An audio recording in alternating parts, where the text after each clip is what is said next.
All right, folks, time for another edition of the radio show with Mark Lee. And of course, I'm Mark Lee, and we're going to have a fun and interesting conversation about a number of things. I know one thing that folks are definitely thinking about is the fact that we are definitely having some hot weather, not just here in North Carolina, but around the country. So, definitely that has been the theme as we've been in the middle of this heat wave and all along those lines. So, a lot of people have been paying attention to that, also paying attention to other things going on in the world, such as the politics of presidential races, and of course, thinking about things like what's going on there in the war in Ukraine as they continue to fight to stay free of Russia's invasion and all in that space. So a lot of people are paying attention to that, and of course, folks are enjoying the toward the end of the summer months if they've got the regular school year kind of set up, because I do know that folks are starting to think about of that going back to school kind of aspect, and even thinking what they might do in terms of getting clothing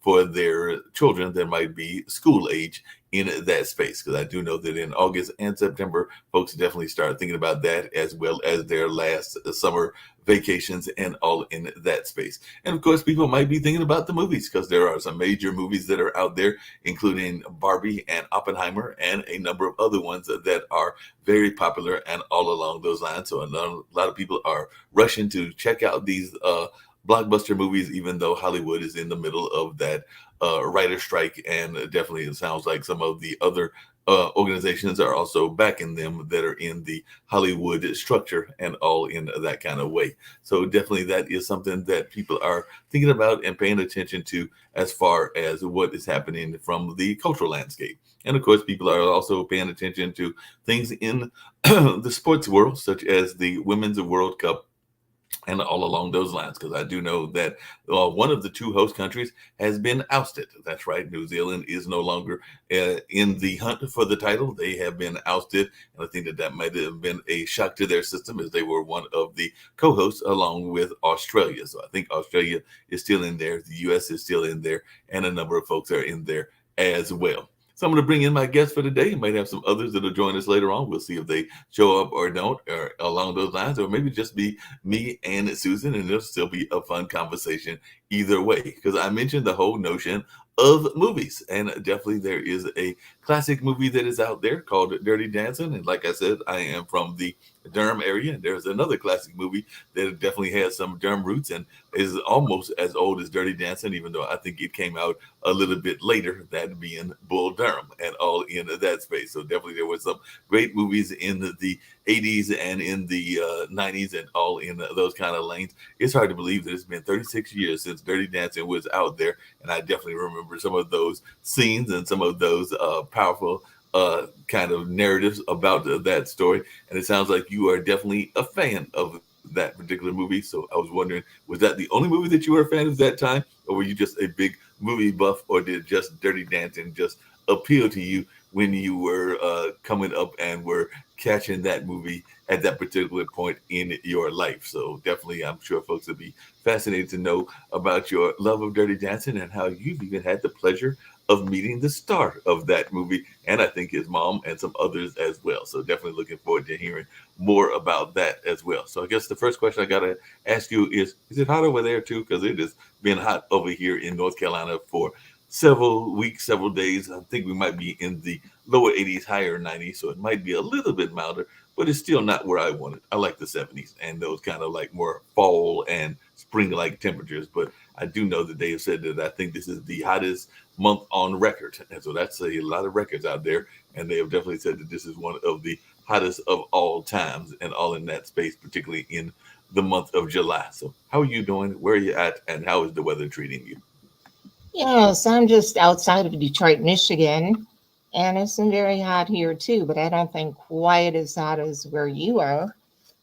We've had a lot of storms, rainstorms, knocks the power out, and blows the trees around, flood warnings, stuff like that. So it has been a much warmer summer than usual around here. Yeah, I think that's been the case all over the place and everything. And I know that you are the writer for the official Patrick Swayze International Fan Club magazine. You've been doing that for about 7 years. And like I said, you had the pleasure of meeting him four times, and I've definitely gone to some different festivals. Used to go regularly to the National Black Theater Festival down in Winston-Salem and met people like Ruby Dee, Ossie Davis, Angela Bassett, Petrie from which is the bailiff from Judge Judy, and a number of others in that celebrity realm. And for the most part, I found them to be very down to earth. Now, you did have a couple of them that might have a little bit of an attitude, but that's just like society in general. And I don't think that that is the majority. I think most of them are very down to earth people, and as a lot of times they are actually wanting people to see them not just as stars, but as people in general, and they actually enjoy when you have a sit down conversation with them and all in that kind of way. Particularly if you're not doing that whole star gazing kind of thing, and like just kind of like only seeing them in that aspect of their life. But I was just wondering your take on that as one that is working in this realm, and you've definitely worked on some other entertainment and celebrity biographies as well. And I'm definitely curious to learn about who some of the others are that you have written about. But definitely, what is it about Dirty Dancing, and why is Dirty Dancing still popular 36 years later? I understand we might be doing a remake, and I definitely want to hear about this because some of Oh, these for sure. are really well, and some of them are, you know, you wonder why they did a remake. I can definitely see a Dirty Dancing remake, but what is it about Dirty Dancing that Okay, makes it popular? well, yeah, I mean, I used to go to the movies like every weekend, okay, but nothing hit me or resonated with me as strong as Dirty Dancing. So I saw it probably the first weekend it came out, way back in 1987. Mhm. And I just had no idea I was going to have this kind of reaction. But I was going through a tough time, sort of, a bad breakup, a relationship. And the movie was like sort of, a shot of feel good. I just came out feeling better. And then it was like Patrick Swayze. Whoa, he just seems so talented, and of course very good looking as well. Um, so I was one of the ones who went back to the theater. I can remember even going in when it was already playing.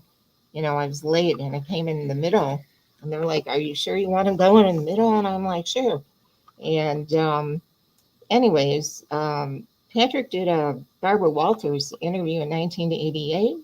I don't know if you saw it, but it was really great and made me think, you know what?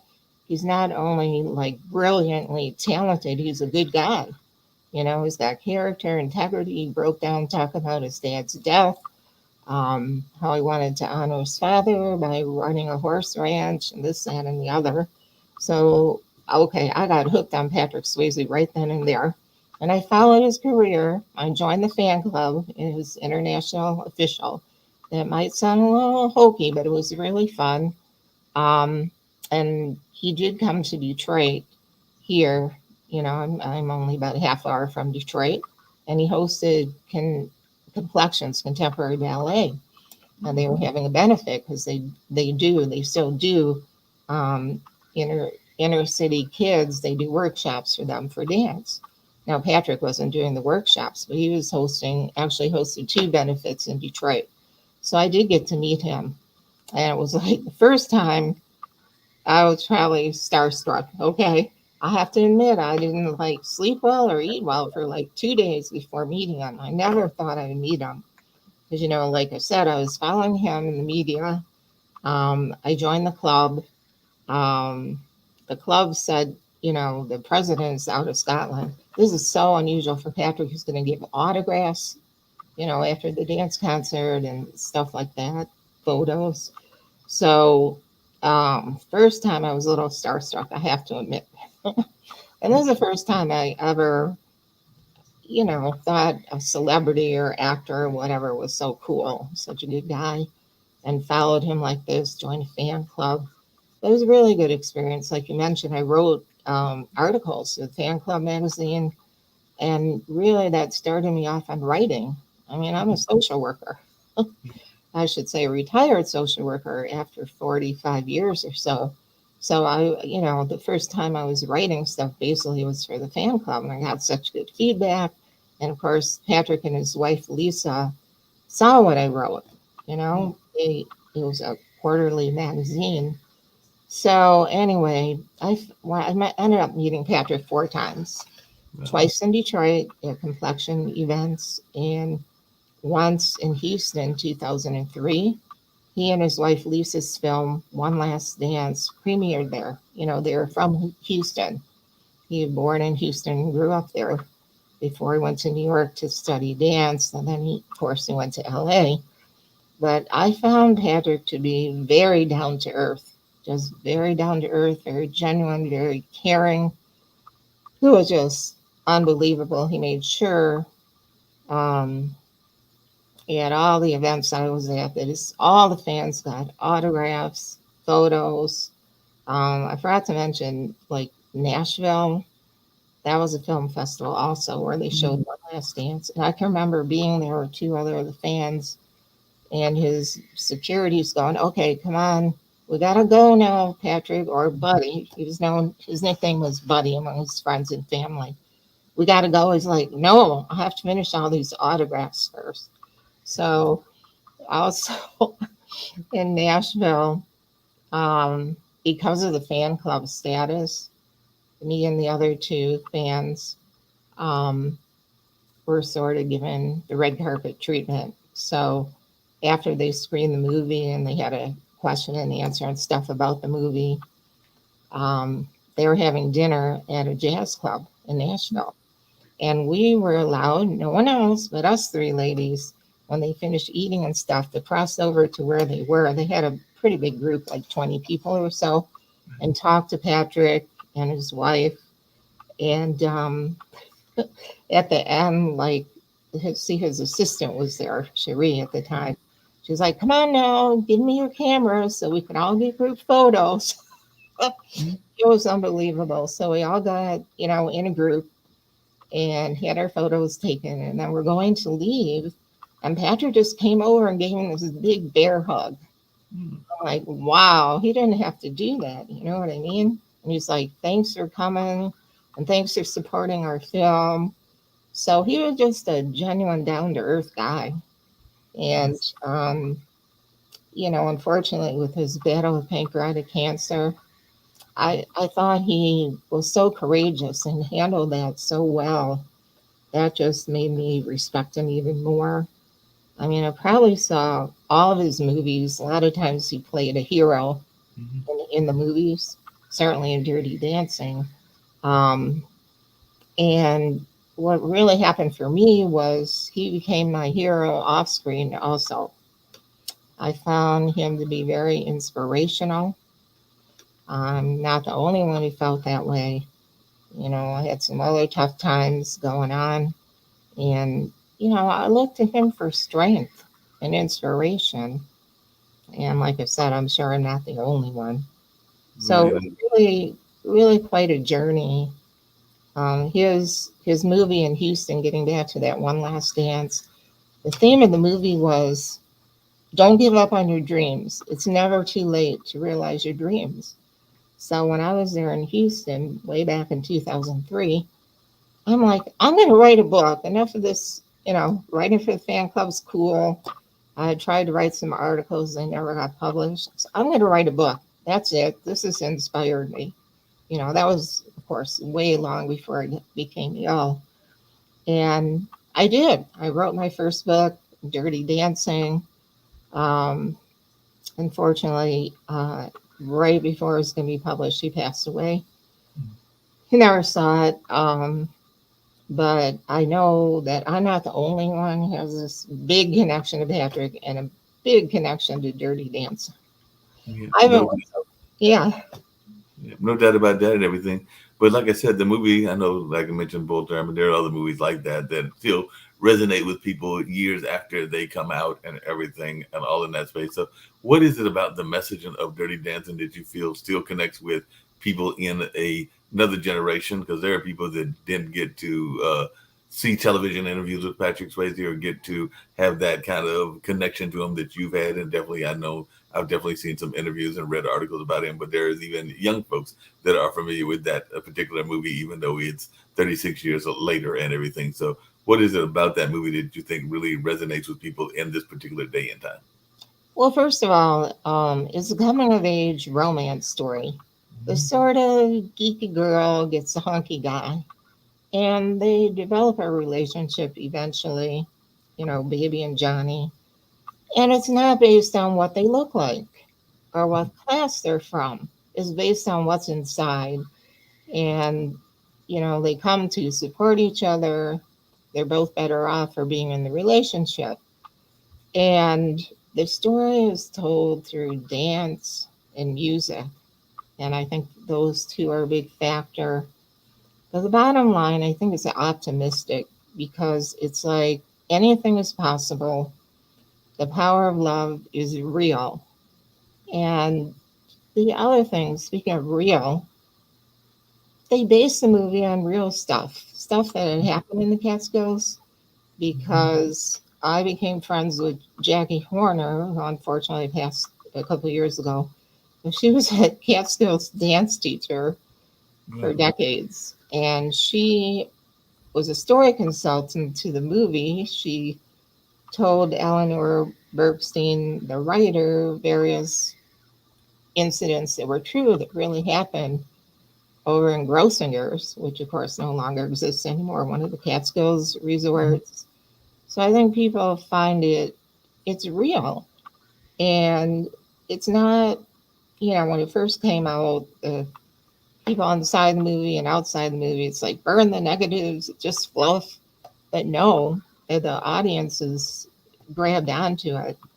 And I think everyone, because I actually did a survey for my first book on Dirty Dancing, online survey. Everyone has their own thing about Dirty Dancing, what they like the best.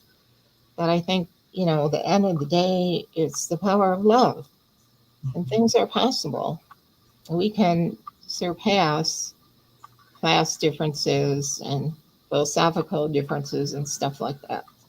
Yeah, no doubt about that. I know that another thing that people loved about that movie is what you just mentioned, the dancing aspect of it, because it definitely had some fantastic dancing. There was some dancing that was maybe a little bit more suggestive than some people were willing to deal with in their movies at that particular time. Because I do remember there was some scene controversies around some of the dancing and some of the types of dancing that was going on. But I was just wondering, in your own life, how important has dancing been to you? Because I know that one of my mentors in terms of creativity and in terms of a life, and unfortunately he passed away as well, was Baba Chuck Davis, who was very Mhm. much into African dance and all in that space and traveled around the world spreading that message of positivity and hope using dance and all in that way. So that was one of his regular mantras that he used to have, was about being peaceful and using dance as a way to unify us as a society and a world society, all in that kind of way. But I just wondered how important was dance to you, and are you a dancer yourself, whether it is going into the clubs or whether it is going into different environments, either now or in your younger days, or you like me and you got two left feet and you're glad they invented the strobe Yeah. light. The strobe light definitely makes a Uh bad dancer look good and everything. huh. Well, I think, like what you're saying, I think is dance is a universal language. And basically, my own personal experience, I took ballet when I was like 5 and 6 or something like that. I never was a big dancer, but I sure learned a lot, especially um, through doing a book. I did a book on Patrick's mom, Patsy Swayze, who's a very renowned choreographer, taught thousands of students, whether many were, went into the performing arts as professionals, and many didn't. She taught life lessons. But anyway, I learned a lot from doing that book. Um, dance provided Patrick discipline. I mean, his mom was his first teacher, by the way. Provide Dance provides people discipline, sort of a framework background for doing all kinds of stuff in your life, not just dance, whether it's going into performing arts or whatever career you choose and stuff like that. So um, I think it's just a universal language that is so positive, and I think in general that performing arts, they really matter. It's very important. And in this day and age, that was one of Patrick's messages too. Um, when he gave the speeches at the two events for Complexions Contemporary Ballet, he talked about You know, the kids are sitting in front of the computers, they're cutting back on the performing arts, Right. and that's not good. The performing arts, they it does bring people together, people of Mhm. all backgrounds, you know, in different countries all over the world. They're explaining to me, I interviewed a bunch of dancers for the book on Patsy, and they were explaining to me that, you know, the names of certain steps are the same all over the world, Mhm. you know, and how important dance was in their lives.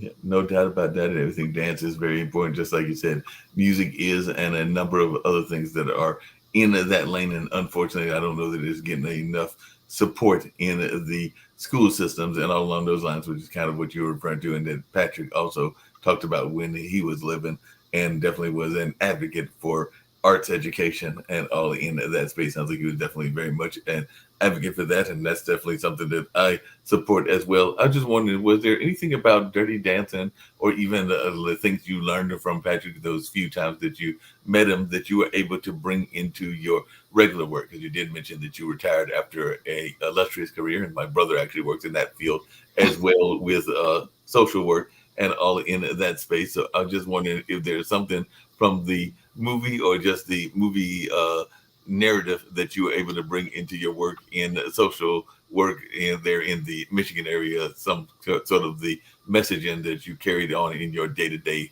life as a person working in those emergency departments, and all along those lines. Yeah, I was like social worker so many years in the ER there, and went through some traumas myself because of the job. Yeah. So I did draw on Dirty Dancing because, once again, it's a story of hope, Mhm. and people of different backgrounds can come together. And honestly, I used to watch it more in years past than what I do presently. It's a little sad for me to watch it now because Patrick's not here. But I do watch it still sometimes. And um, Patrick is, I know I keep talking about Patrick, but he's more than a dancer, musician, singer, actor. You know, he really, that's where I drew a lot of strength from him. And by the way, Dirty Dancing is not something you watch just when you're having bad times. You watch it when you're having good times too. Yeah. It can boost you up, and reinforce the good times. But I found Patrick to be just very inspirational. His mom was too, honestly. Her story is really not known that much, Mhm. but I think he got a lot of his stuff from his parents, how he was brought up. Um, you know, his mom was a dance teacher in Houston Mhm. for years, and she brought into her studio African American kids, and a lot of kids from backgrounds who had no money for dance classes. And she was probably the first one in the Houston area to do that. I was told over and over by different people she gave away lessons. And I don't mean to say just to African American kids. I mean to kids who, let's say, their parents are going through a divorce and there Mhm. was no money, came from lower economic backgrounds. So, you know, that was a feat in itself. And that's how Patrick was brought up. So I hope I answered your question. No, you definitely did. Another thing that I know that used to historically happen, I'm thinking about like the Brat Pack and some of the others. I mean, we just recently lost Tony Bennett and all along those lines, but a lot of those were very much multi-talented, whether it was Sammy Davis, whether it was Frank Sinatra, whether it was Tony, whether it was a number of others, meaning that they were both dancers, actors, singers. They were definitely multi-dimensional in their creativity. And I think there are still some modern ones like Paula Abdul and some others that are still multi-talented. I would argue that Beyonce is multi-talented as well. But I just wonder, do you think that that is something that we see enough of, those performers that are able to, like Patrick, do the dancing and do the singing and do the acting and even some of the other skill sets that are out there, and are as multi-talented as some of those previous generations were? Or do you think that that is a lost art to be multidimensional. It's almost a lost art. I mean, it's sort of kind of funny because Patrick hid for a long time his dancing and stuff. You know, he had a bad knee, and so he ended his professional dance career and he went into acting. And for a long time, he didn't bring up his dancing because he didn't want to be typecast. Well, you know, you're just a dancer, and he really wanted to learn the craft of acting. So, you know, in Dirty Dancing, he's he's dancing down except for the last scene. And so, and like I mentioned, he and his wife had a dance movie. Excuse me, I'm sorry. It really didn't. It wasn't that popular, to be honest, um, among the general audiences, which was such a shame. There's such beautiful dance in it. He and his wife, and it was an inspirational story. Some people might have thought some of the dialogue was a little corny, but it was semi autobiographical. And I mean, Patrick was compared to Gene Kelly a lot, and they were supposed to work together, and then one thing led to another, and they never did. I don't think. I think I'm not sure if Gene Kelly was in North and South. I can't remember. Maybe you know. I'm not sure, but so yeah, I think it's a shame because um, there's so much to the arts, and I'm sure there's people out there who I mean, look at Gregory Hines. Mm-hmm. He was an example, right? Yeah. He was in movies. He was the tap dancer of the century, you know.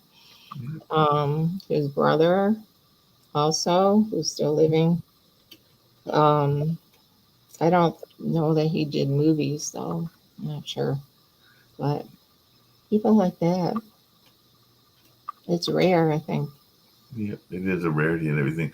I know another rarity is this notion of having that support of your parents and everything. It does sound like Patsy was definitely a hero and supportive of Patrick in his career and all along those lines. And you did have the pleasure of meeting her a couple of times as well. So, what was it about Patsy that resonated with you and that actually was something that you admired about her? Because you did say that you thought of her as a hero as well. And I know the Yes. importance of having parental support because I know that both of my parents, even in their 80s, are supporting me in some of the things that I do, and they definitely support my uh, definitely nephews who are my brother's kids, and I think that they are about to be 14 and 15 in this month that we're getting ready to go into in August and all in that space. But if they decide to go into acting or sports or some other career, I'm sure that their grandparents, my parents, will be supporting them just like some of the other family members will be, including myself as the doting uncle. So, what is your thoughts around the notion of Patsy as a hero, and what kind of entertainment career did she have? Because I know you mentioned her dance school, but I didn't know if she ever did anything in Hollywood or Yes, she Broadway. did. Um, but getting back, I only really met her once, Okay. and it was at the same film festival in Houston because she's one of the four choreographers of the movie that they used, and they had a reception after the premiere of the movie. The movie was showing in like four different theaters at the same time in Houston, and those people who came from actually all over the world from the fan club got to sit right in front of the family. But they had a reception at a hotel after the screening of the movie. And I would say there's around 1,000 people there. Patrick running around with no bodyguard, no security for most of the time. So I got to speak to him a little, but then I got to speak to his mom, just me and her. And she just struck me being very gracious, very warm, very welcoming. Thank you so much for coming to see the movie. And um, so it must get tiresome, all these fans. Oh, no, no, no.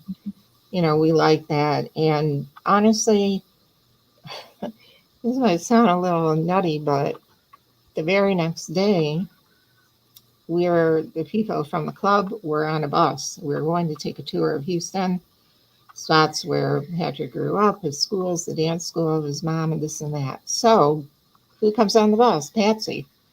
Hmm. And she goes, Patrick's going to come on the bus. You guys can ask him whatever you want. Just don't take any more pictures. His eyes are sort of really sensitive from all the photos last night from the premiere. So he comes on the bus, and they stayed on the bus for about an hour. I never heard of anything like that. And Wow. I just happened to be sitting in the third row. I asked my question, I got my answer. It was just cool to watch the two of them, you know. Um, his mom was known for having very, very high standards, you know, especially to Patrick and his siblings. But look where he, look what that did for him. And then his dad was very supportive too. He was an engineer, but he was also like a rodeo guy. That's where Patrick got all the rodeo stuff. But getting back to Patsy, she, you know, I said, I got to learn more about this woman. She just seems so amazing. But back then, 2003, there really wasn't a lot about her on the internet or anything. So I, that was my last book I did. That came out last year. And I ended up doing like around, I can't remember exactly, I think it was like 29 interviews. People who grew up in her studio, took dance in her, colleagues, some performing arts, stuff like that. So she really was amazing. She taught thousands of students, not just dance lessons, but life lessons. Then she did Urban Cowboy. Did you see that movie, Yeah, I John? remember when Cowboy she was in that. She did that. She was a choreographer, Okay. and she taught John Travolta how to do the two step. Wow. And then she ended up moving to LA area to Simi Valley, and she did about three or four more movies. But she had a dance studio there. She worked at Debbie Reynolds Dance Studio, and she just, like I said, had thousands and thousands of students. Um, but her family was most important to her, above and beyond anything else. Patrick's father died suddenly of a heart attack right after they moved to LA. Um, but he was supportive of Patrick too. I mean, he was less, what would be the word? Well, he was a little bit more low key, I think, than mom. But mom really, uh, she just wanted the best for all of her kids. She had five children. So, so she left quite a legacy. Besides giving all those free lessons, opening her classes to kids of all backgrounds and races, ethnic groups, and stuff like that. She also, from what people told me, did free rehab for kids and adults because she got into dancing after she was in a car accident and for rehab. So she paying it forward, you know. And um, Patrick was also, as we mentioned, an advocate for dance, but he also was into conservation, especially on the second branch in New Mexico. Mm-hmm. And it's a shame he didn't get to do more with that. And then he became an advocate for cancer patients. You know, you'd have to go out, stand up to cancer. It was their first presentation. I don't know if you've ever seen it on TV. Yeah.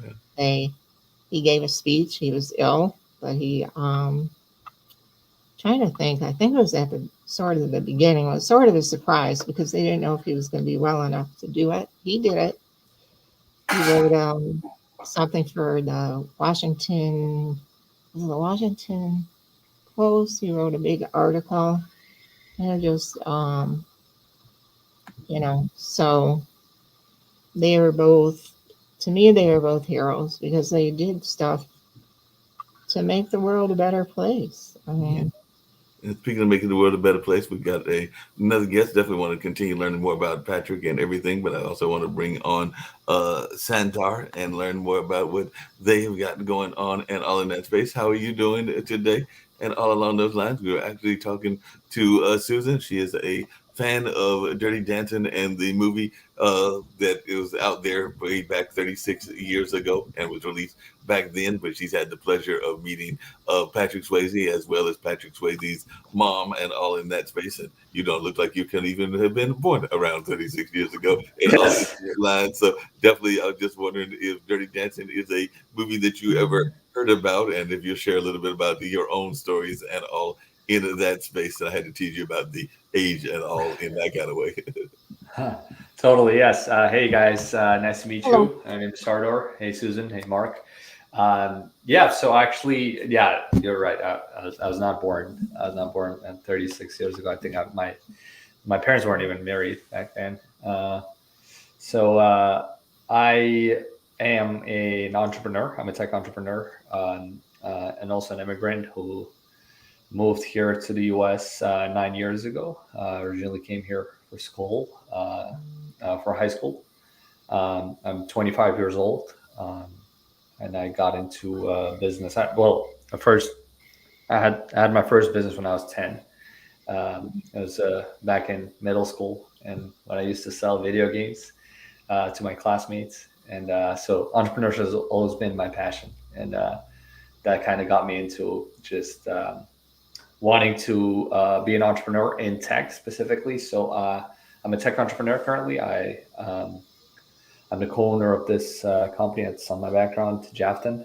Um, we're a tech company that does outsource software development for other companies, basically a service provider for any company that needs tech development, right? IT guys, basically, right? It can be anything from building a web software to a mobile application.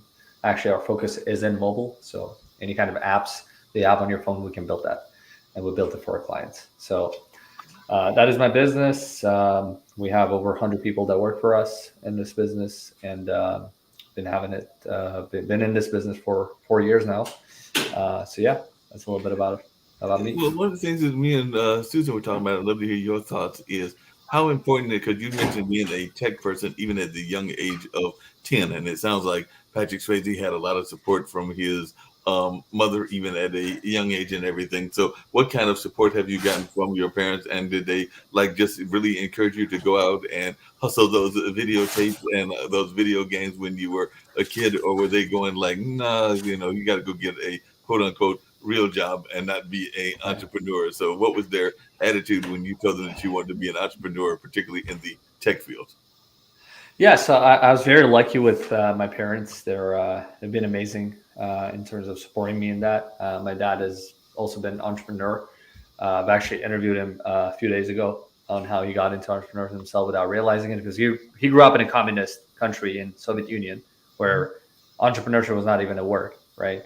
And then when the independence hit, he became an entrepreneur day one without realizing it when he started selling things. So, but he got into entrepreneurship, and he realized that's his kind of motto, and that's who he is. And he got me always, like, he encouraged me to go into it. My mom was a little more kind of reserved toward that. She was like, maybe yes, maybe no, but she never like restricted me, except when I wanted to quit school and do it like full time, which I eventually ended up doing anyways. But I wanted to do that from middle school. I just wanted to quit school and just do business full time. But my mom kind of, held me back on that a little bit. So I only did that in my second year in college, which I don't regret now. But overall, my parents were very, very supportive of that. So very lucky with it. Yeah. That seems to be the theme with a lot of these tech giants, because I know that one say that the founder of Facebook started it when he was in college, if I remember the narrative correctly and everything. There were some other ones that literally didn't even go to college, even though I literally live around the corner from Duke and all of that. So I know that Melinda Gates went to Duke, but I don't even think Bill Gates completed college, from what I remember, the Microsoft founder Right. and all along those lines. And I'm not even sure, well, Elon Musk might have completed some of the universities that he went to and everything. But a number of these tech giants don't necessarily need to have a college background. And I even have some friends that are in the metaverse space, and some of them have not completed high school or college or some of those other levels. So, how important do you feel it is to have alternative forms of education? Because a lot of you tech folks, and I would argue probably even Patrick when he was living, were being very much independent of the traditional school system. And I know that one of our founders here on the network is very big on fiscal literacy, and he feels that we oftentimes don't teach folks, whether they're going into acting or law or a number of other things, enough about being fiscally responsible. So I was just wondering Right. both of your takes on that. So I'll start with you, and then definitely want to hear from Susan as well. Sure. So you're saying like, what are the if I've gotten any alternative forms of education except Right. college, and like, is it even like, yeah, absolutely, yeah, of course. Like I say, I left college, but my education never stopped. Right, it doesn't stop till this day. I always take some courses on business, read books, attend live events, learn from others. Right, so that there's continuous education, and yeah, I'm actually very much pro alternative sources of education, not like the traditional one. Obviously, if you're trying to be a doctor or a lawyer, obviously you need to have that formal education. So I'm not saying nobody that needs that, but if you're trying to go into entrepreneurship or any other profession that you can kind of learn from other sources, it's more efficient. So for me, I've taken before quitting college. Actually, I've over the summer I've taken some professional courses at General Assembly, which is the school for tech, right? That gives you like 3 month courses where you can like hands-on learn from the practitioners, from people who are actually working at those jobs, right? So my instructor for product management was this guy who worked as a product manager at an actual tech company, right? So I've taken that and I've seen that actually this is a way more relevant kind of route for me to go into tech, and it's a faster route also. So absolutely, I've taken that course, and I'm currently even taking a course on government bidding, right, for businesses, how to get into government contracting, right. So there's continuous education beyond college. Yep, no doubt about that. Susan, what's your take? Because I'm thinking that Patrick, even when he was living, might have been doing some alternative kinds of education and was constantly learning. It sounds like he was a constantly learning individual. So, what is your thoughts around? Are we doing enough to encourage our kids to learn outside of the traditional mode? I'm not sure. I feel really old sometimes, especially listening to this conversation, but I think we probably could use some more encouraging. You're right about Patrick because he just loved learning stuff, whether it's jumping out of planes, surfing, and if you saw the movie Point Break, he played a couple military roles, learning stuff like that. For me personally, um, I'm officially retired, but I'm trying now to jump back and learn about the book business. Okay. So I'm taking classes online. Some are free, some are not. Um, how do you get an agent? And then, there's a lot of tech stuff that I'm better at now, but I still have a long way to go and I'd like to learn more. So it's time and room for learning.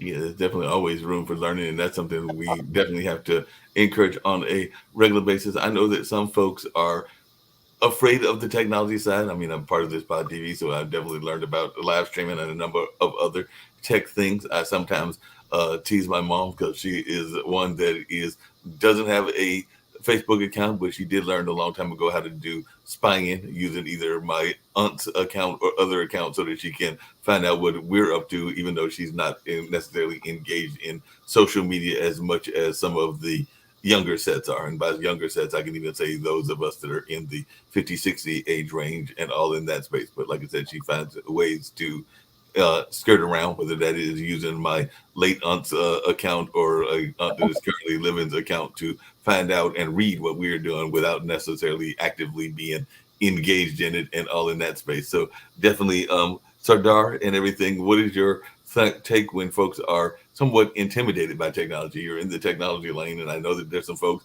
Susan isn't the only one that are sometimes intimidated by the technology lane, particularly as we are becoming more of a technological society.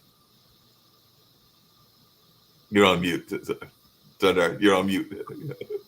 Oh, sorry, just realized how many. Yeah, so totally. I mean, this is this is, I think, always been a thing. Whenever there's innovation, whether that's like IT or just any kind of general technology. I mean, during like the the Renaissance, during the Industrial Revolution, people are always intimidated by new things, right? Because it always poses that potential existential threat to them or to people they know or to their habits, even if technology is always meant, in my opinion, and even factually, I think, like, to improve people's lives, right?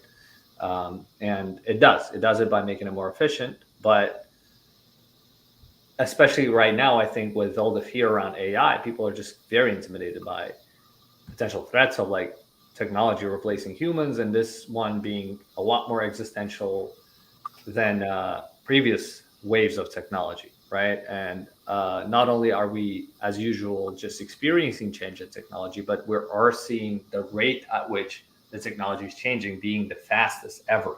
Like, we're seeing more changes in the year than our ancestors used to see in their whole lifetime, right? So it is it can be overwhelming, but I would say generally the trend has always been that technology has created better lives. Technology has created more efficiency, and even if it's replacing certain jobs, it's creating more other jobs, right?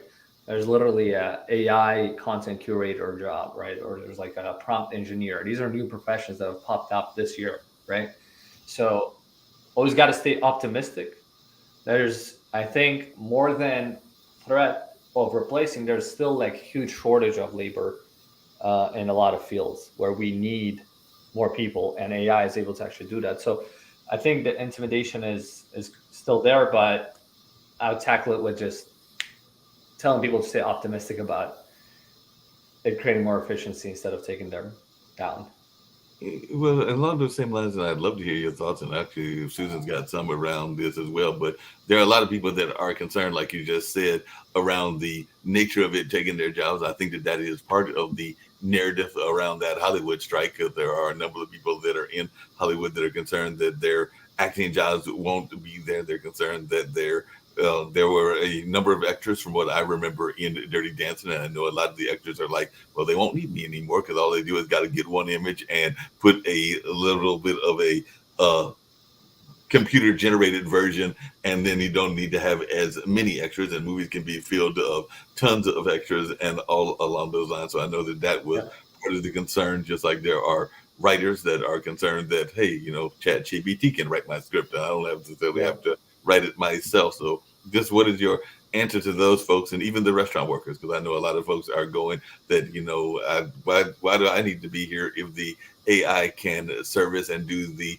waiting? And I'm even thinking that Susan's former profession, there might be AI that could go out there and interview people in social work, even though I personally think that there are fields like social work and teaching that are nuance based, meaning that they don't always understand the nuances the computers don't. But that's just my thoughts. And I do know that there's some people in the computer lanes that have said that that could be changing soon as well, that they might get more nuance than we are expecting. So now, what is your thoughts around that? Because that is a big fear that folks have, is that there are some very traditional jobs that could be gone, whether that's teachers, social workers, or definitely even those in the Hollywood and sports frame as well.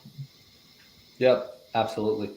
Um, so with that, I think, like I mentioned just now, I think there's more shortage of labor right now than there is like a need for replacement, right? So I think the very first line will be just filling in the gaps when there's not enough workers, because especially at this current moment, I think the employment is at the lowest it's been in a very long time in the U.S., right? So obviously that is as subject to the economic changes, and certain times we'll still have more unemployment than we have now. But again, like, it is always it has always happened, and it will happen again, where if your basic kind of like labor is replaced, right, where there's physical job requirement, if it's replaced, then there'll be need for more jobs. If it's not physical, then it'll be more mental, like, or like, how do you call it, like knowledge workers, right? There'll be more need for knowledge workers, I think. And we do have to acknowledge, though, that this time around it's a little different. Yeah, where the rate of change is different, where the replacement might happen faster than we expect, Um, but for those folks, I think unfortunately, um, it's a survival of the fittest. You know, where it always comes down, where there's evolution, you have to a little bit like step up your game, I guess, right? As direct as it may sound, um, you got to learn new skills, and there's never been a better time to actually do that, right? So let's say you're a restaurant workers in hospitality, right? You're a server, and all of a sudden we have 10,000 robots that are going to be like servers at the restaurants, and there's no more jobs for servers, there's no more job for dishwashers. What are they going to do? Well, I'm sure they're smart people, and they can go and like open up the internet and learn new skills, because there's going to be, for every job that's taken, there's going to be another job that's created, right? If not more than one created for each one taken. So what you got to do is just step up your game and learn new skills, and it's more accessible than ever because there's internet and it's free. And the same AI that's taking your job can teach you a new job. Like ask GPT. I use GPT a lot for education, you know, and other forms of AI and tools on the internet for education, because you can learn so much over the weekend. You can even learn how to learn. You know, Mhm. there's more efficient ways to learn. I was just I've seen this course the other day where they teach you how to learn faster and more efficiently. See, not only can you learn a skill, you can learn how to master a skill better, right? There's so much knowledge out there right now that's more accessible than ever, where you don't have to be privileged to be able to learn it, to be able to have the mentorship of like the smartest people in the world. It's all in your smartphone right here, like, and everybody has it, right? So that's my response. I mean, as optimistic as we can stay about that not happening as fast, it will happen. We have to acknowledge it. We can't ignore it. You know, it will happen. And first ones, like you said, will be the not the knowledge workers, but will be the physical labor workers, and they have to step up the game and learn new skills. Yeah, that makes a lot of sense. Hey, Susan, just switching the topic just slightly and everything. As I mentioned before, and actually on one of our other shows, which is our media show, which aired earlier today, like around 12 to 1, we were talking about book bans and this whole notion of banning books and all along those lines. And as I recall, and like I said, it was 36 years ago, so I don't remember all the details. What exactly was the controversy around Dirty Dancing? I mean, I know there was some suggestive dancing, but I do know that there was some controversy involved in that particular movie. So, what exactly was the controversy, and does it still play out that controversy in today's time? Because, like I said, I do vaguely remember that there was some sort of a pushback against the movie, and I don't remember exactly what the pushback was. And I'm just going to be perfectly honest; I don't remember off the top of my head. Yeah, yeah, like you said, the name of the movie, Dirty Dancing, well, that wasn't looked upon too well. Even the cast had some misgivings, because it could, you think it's like an X-rated movie or something. It's not. I mean, there's suggestive dancing, but the really big thing, where they had a sponsor lined up, and when they saw that there was an abortion in the movie, even though Mhm. it was a botched abortion, um, no, we're not going to sponsor that. So that was really big back then to have that in a movie. I mean, nowadays it's commonplace, but it wasn't then. So a lot of the issues they dealt with, the class division and the abortion and stuff like that, is still relevant today. Yeah. Um, one of the things I was thinking, sort of going back to the conversation, was for the sequel. It's now been postponed over a year. It's going to come out the summer of 2025 due to the strike in Hollywood, strikes, I should say. They're trying to, one of the biggest things they have to tackle for a sequel, what about Patrick? So, Mhm. there's talk about they have to get permission from his estate, from his wife. Like, are they going to have flashbacks? So their technology will come into play, because I have a feeling that, there's just a feeling, there's no evidence or anything I've read, that they're going to probably have some kind of flashbacks. Yeah, I could see that. I mean, they did that after Michael Jackson passed. There were a couple of flashback tours. So literally, it was tours where he was performing, even though he was nowhere around because he had passed. And there were a couple of other celebrities that have had those kind of tours as well. So that is something that we are seeing more of, where people are using holograms. And I know that's probably a outdated form, but they're using holograms and other things in order to create the image of the folks that were around, and I definitely have heard that even in the AI conversation, because a lot of people are saying that you don't have to worry about making it, but so far in life and whatever our lifespan is, because there are ways that our memory can be carried on. And I definitely have heard that conversation. But so, Dar, what's your thoughts around that? Because I've heard people literally saying that we can uh, live in to some degree in like that eternal life, but that they talk about in Christianity and other things. But it would be more our memory and our thoughts, and that some of those can be carried on into further in, even after this body has left this plane.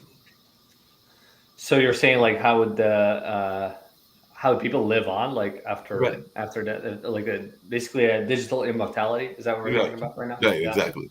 yeah. There's it's one of my favorite topics. I mean, there's always like a want, I think, from a lot of people to just kind of extend their lives as much as possible, right? Whether that's through immortality, which is one of the concepts in sci-fi movies, right, where you don't really die from like the health issues or the age, right? But you are still mortal if anything happens to you, right, physically. But in which case, yeah, I guess this digital immortality comes up. I mean, I'm a fan of this sci-fi show Black Mirror, which Hmm. you probably have Familiar watched. with it? Yeah, and there's I certainly don't like the dark side of it, how they show like the negatives of it. I wish there was a white mirror which showed the lighter version of the same concept, because I'm always like pro optimism, right? So I think it's a fantastic concept. With that all said, where our souls, so to say, quote unquote, can live on beyond our physical capacity of kind of you know perishing, right, and just be in the cloud, I guess, right. In which case, I guess it's hard to comprehend what kind of life we're going to live, right, and what kind of are we going to be like, just kind of eternal and just be stuck and have this existential crisis and just be like, and which is what they show in the Black Mirror, right, where the time is eternal and they just don't know where to go, and they just suffer from being stuck in the eternity. Because one of Or the are we gonna? episodes that I'm familiar with is I call it the gamification episode, but it's one where you are literally playing games as you are exercising and you're doing a number of other things. And I want to say it's almost like an American Idol type competition that is going on as well. And I forget the title of that episode, but it is very much Yeah, I a think it's the gamification one. 1,000 merits or something That like that. It's called. yes, Yeah, that episode. Yeah, it's yeah. There's some pretty crazy episodes. And the one in the latest season, actually, the first episode, I think they show Salma Hayek being in a movie without her own consent. That she didn't know. I mean, there was consent, but she didn't know. She gave that consent when she signed up for Netflix, and now she's in the movie without her even getting any kind of royalties for playing in that movie, because she has never played, but it's a computer generated thing. So, um, yeah, I'm again. I try to always be optimistic. I guess because you can always get scared and just think about all the negatives, and which is kind of helpful to kind of, I guess, prevent what might happen. Uh, if you guys follow Yuval Noah Harari, the author of *Sapiens*, and he wrote a fantastic book about the future species and the possible future civilization that he called Homo Deus, basically the possible future evolution of humans into cyborgs, right? And what that might lead to. So he explores both the positive and negative outcomes in an attempt to not predict really and be negative, but also like to kind of warn us of possible ways we could go wrong with it, right? And educate people on staying alert, right? But with that all said, I think human species, it's not without risk that we may go into, I guess, the really bad state of future where the outcomes of AI may be negative. But I am hoping, and I do believe it'll be more positive, and it'll bring in more, uh, just more life into our yeah. lives, I guess. No, that makes a lot of sense. But speaking of the negative aspects, I'm actually going to tie because I'm guessing on, and you can correct me if I'm wrong, Susan. I'm guessing on the last name, and you definitely already, Sandar had mentioned your own heritage and everything. But one of the things that has been going on in society is a lot of people are concerned about the division in society. There's this notion of otherism and all in that kind of space. And there's even that concern when it comes to AI, that AI doesn't always understand the nuances of different people's cultures and all along those lines. So I was just wondering both of your thoughts around that, because I'm guessing that's what I meant when I said to that part of it to you, Susan, that your family is of at least of immigrant background. And I know a lot of times we paint people as a certain type of immigrant. There's the whole notion of the educated immigrant that is getting one sort of visa. I think it's the H-2-1 visa, and then those that are coming across the border. And we oftentimes paint them in a negative way and everything. I'm sure that even now you're probably getting some flack for your own background, Santar, because definitely there's that whole war in Russia and Ukraine, and there's some people are thinking that all Russians have to be evil, even though there are Russians that were fighting against what was going on in Russia before it happened. So, what is your thoughts around this division and this otherism that goes on? Because I think a lot of times we are looking for the boogeyman in the room, and we will pick on the boogeyman and find the new boogeyman in the space. We saw that even with the Asians after the pandemic came around, and a lot of people started attacking them because of the fear that the pandemic had come out of China. And I'm not saying it didn't, I'm not saying it did, but wherever it came out of, there was that kind of notion that they've got to be the bad guys in our personal narratives. So I was just wondering both of your thoughts around that, because otherism is something that I get very frustrated by sometimes. Either one of you. Um, so if I'm understanding correctly, the question again is about altruism, right? Otherism, like going and attacking other people because they're different. And a lot of times it comes up in the immigration discussions. Like you said, you just mentioned that you're a Russian immigrant, and a lot of times it comes up in the Uh-huh. immigration discussion. So sometimes they will pick on a immigrant because they are coming from a Latin American society, which has certain negative stereotypes, or they're coming from a other place that has more positive stereotypes. So sometimes the otherism can work the other way, because sometimes people are more favorable to say the ones that are from India, because they are oftentimes coming from the elite class versus the Yeah. lower class of India. Huh. Interesting. So, like, what I think about like that prejudice, I guess, right? Right. Yes. Okay. Well, I'd say I fortunately I have not been a target of any kind of prejudice that I've noticed. Maybe a few times only, like in the 9 years I've lived, which you know, a little bit by my accent, a little bit by my looks, you can probably tell I'm not born and raised here, right? But I still haven't really sensed that in the US. There's maybe because I lived in big cities where there's so much diversity and it's practically impossible to really be having that prejudice. Uh, and I've been educated well enough in the school that I went to against that, right? And everybody in my school was not ignorant to do that. Um, there's there's negative sides of it as well, but there's some like sometimes it does just make sense statistically, right? I mean, if you look, as you mentioned, like the Indian diaspora, right, in the US, an average Indian immigrant, I think, is way more successful than an average immigrant from, let's say, Russia or somewhere else, right? And I think it's fascinating because it just actually brings in a need for studying what they do differently in those diasporas. You know, each diaspora has its own strength and weakness, right? Like Malcolm Gladwell wrote in his book, I think it was The Outliers, how Italians actually had the longest life expectancy in the US out of all other nations, right? Italian immigrants. While the average Indians had a higher grades, or like average Asian students had a higher grades, right? So it's not to kind of discriminate against that, but it's interesting to know these stats so you can know who to associate yourself with and what to learn from each diaspora, right? Or from the Jewish diaspora. One thing we can learn is, from what I know, Jewish immigrants are very, very supportive of each other. If somebody from their diaspora just immigrated to the U.S., they're very, very supportive, and they will do everything to just kind of find them a job or help them out with their business and whatnot, and to really support, right? Well, I noticed in our diaspora, for example, in Uzbek diaspora, it's not as present, right? Um, so yeah, I think there's always something to learn from that, from the, I guess, the we don't call it a prejudice. This is more of a just kind of um, knowing the stats, right, for each kind of immigration group.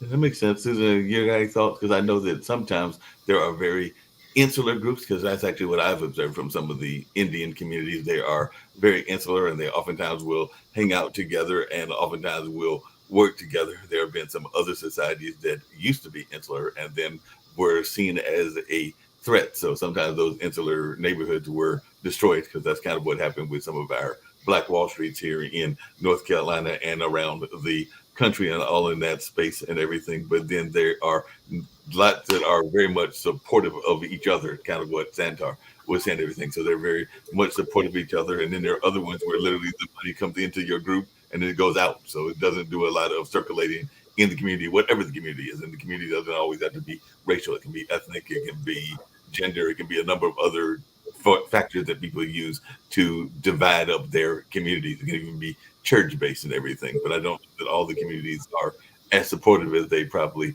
should be. But I definitely saw a lot of support during the pandemic. But I have this theory that we do really good with supporting each other during a disaster, but then after the disaster abates, we sometimes go back to our selfish ways. And that's just been a observation I've made in my 61 years of existence and all of that. But definitely, what is kind of your takes on this, Susan? And like I said, I just picked on the name that it had to be a ethnic name, but I'm not sure what the ethnicity is. So, Yeah, three of my four grandparents came from Russia, oh wow. Russian Jews.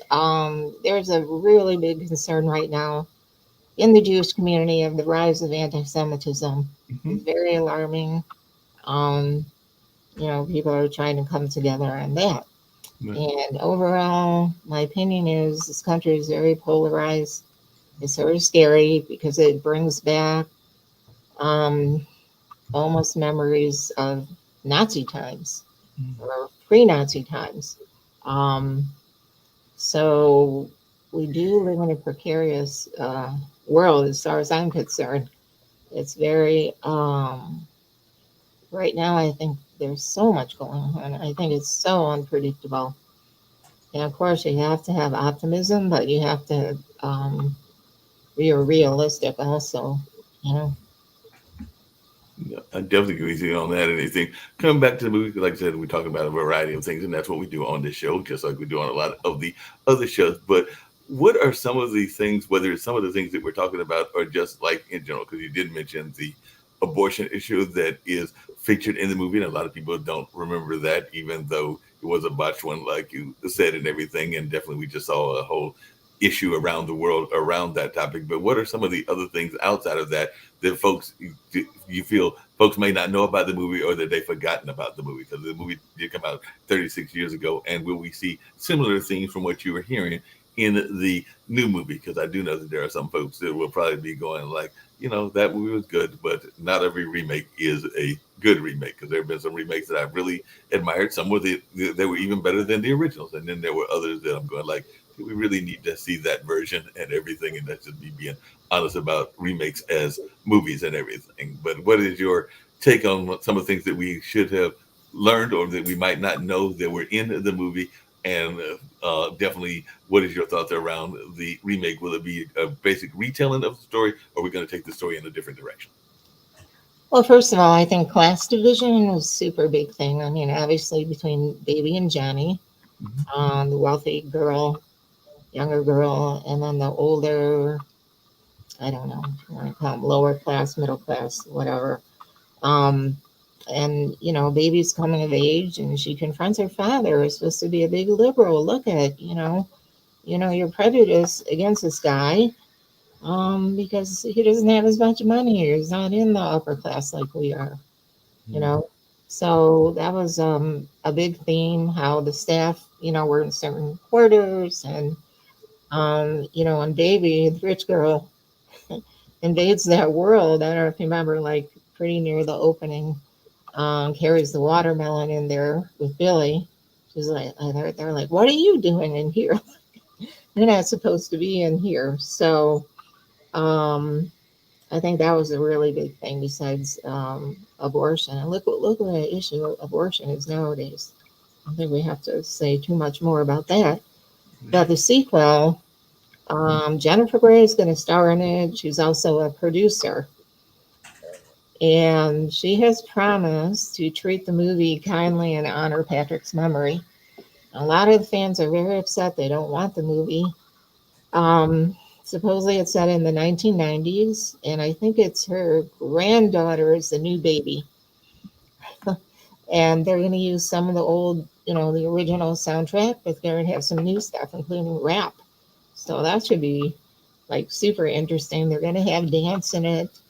Um, and supposedly, and from the director and one of the writers of the movie, Jonathan Levine, um, it's for the younger generation and to give them a chance at a story, and they're not going to ruin the original. So I'm sort of cynical because I'm a big fan, like many people. But I say, hey, give it a chance. There have been other attempts. They had a TV show that was just horrible, and it's sort of interesting because they're going to try to involve some of the other original actors and actresses.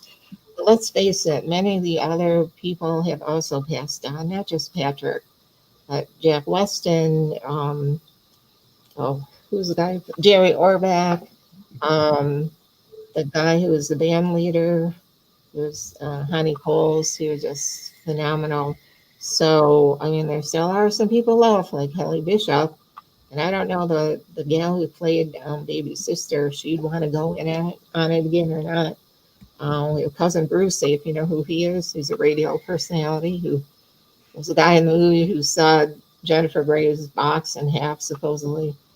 So it's really to remains to be seen how it's all gonna go over. Generally, I'm not a big fan of remakes or sequels.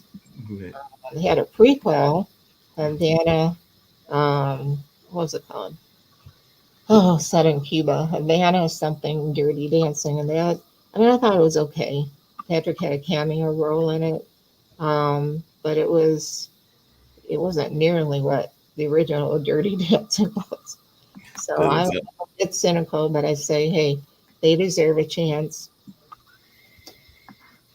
Yeah, I definitely agree with you on that and everything. Hey, Sardar, just coming back to the conversation around the youth and all along those lines, do you think that we're doing enough to support our young people when they want to create entrepreneurial jobs? Because I know one of the things that you mentioned is the fact that you were an entrepreneur at a very young age, selling those video games and all in that space. But do you think that we are doing a good enough job of encouraging folks to go into entrepreneurship? Because I sometimes think that our school system is training people to go to work for a corporation and to stay in those corporations and not necessarily to encourage entrepreneurship in that space. And I'm not saying that everybody is an entrepreneur because it does take a certain skill set to become an entrepreneur. But what is your thoughts around that? Is our school system doing a strong enough job of encouraging entrepreneurship Yeah. So, are you saying in this country overall, or like just in this country and worldwide? But you can start in off with this worldwide? country. Okay. Yeah, I think when I was growing up, I kind of witnessed that, and I see it even more now with the online media being so prevalent. Entrepreneurship has become cool, right? Where kids actually do dream of being entrepreneurs. Like I see my nephews, I see my younger brothers kind of wanting to be entrepreneurs. They look up because I think it used to be that for me when I was growing up, although I wanted to be an entrepreneur, I looked up at people like rappers and singers and people in showbiz, like actors, because they were famous, and there weren't that many famous entrepreneurs. Actually, I can't recall any. I haven't seen any public entrepreneur figures until I was in my teenage years, right? So before my teens, actually, I always wanted to be a rapper because that's what I looked up to, right? So I think media has a big role, a huge role in like encouraging kids to want to go to a certain profession. And now that entrepreneurs are actually doing the same things that those showbiz people are doing and are actually becoming the showbiz people themselves, there's a lot more encouragement to go into business and be entrepreneurs. Now, can everybody be an entrepreneur? Yes, but not a rock star entrepreneur, of course, right? It's more of a, I think there has to be some innate talent. But yeah, I think unconsciously, unintentionally, it has become so with the new state of media being online, being so distributed and decentralized. Entrepreneurs have a bigger voice, have a bigger presence. So with that, there's more encouragement toward going there. Now, are we doing enough to support that? I would say there could be more, right? Especially for younger kids to encourage them to learn more about business. I certainly know that both in the middle and high school, and even in college, most of colleges don't teach entrepreneurship because it's what they teach is what really pissed me off in college was when you go into business administration, what they teach you is literally administration. They don't teach you entrepreneurship. There's no entrepreneurship classes. Maybe there's only a few in some top universities where actual entrepreneurs teach you. But if you're like the 99%, where I went to like a simple college in New York and LA, they don't teach you entrepreneurship. They don't teach you how to open a business, how to actually start a business, what bootstrapping is, how to raise capital. Those things are taught online by actual entrepreneurs. So thank God it exists. The YouTube exists, or like the paid courses exist from entrepreneurs. But in traditional education, I don't think there's being done enough to um, raise entrepreneurs properly, right, and give them enough of the right education. No, that makes a lot of sense. This is actually for both of you because definitely Susan had the pleasure of talking to both Patrick Swayze when he was living, as well as his mom at least once, and probably had talked to a number of other folks that might be considered in the celebrity lane. And I know that you've spoken at things that's you being Sardar at things like Podcast Movement, and there have been other people like that those events like Mark Cuban, Gary Vee, and Richard Branson. So when you have had those conversations with these folks that are the success models that we are seeing in society, what are some of the lessons that they have taught both of you in the sense of a gem that you got from your conversation, whether that's your conversation, Susan, with Patrick and Patrick's mom, as well as any of the others associates that they've had that are in that lane? And like I said, I don't know the different ones you talked to, but I'm sure you've talked to a number in the tech field and business field, Sardar. So what are some nuggets of wisdom that you have gotten from these conversations? Yeah, I mean, to me, those people have kind of been a little more remote and like more of a one-off interactions, versus I've been fortunate enough to have more of a closer mentors that were entrepreneurs from like younger age, starting with my dad. Even, he's a real life entrepreneur who's always been my mentor from my young age. But even like the higher ups, like the celebrities, some of my clients actually are celebrity entrepreneurs, and I get to learn from them while giving them service. So a lot of lesson. I mean, I can't probably count them all here, but one of the things I learned from my client, who's a celebrity entrepreneur, is um, the fact that you have to be very fast in business. And a lot of the times, things that you think you can accomplish in 10 years, you can accomplish in 5 or 3, right? If you know the right ways.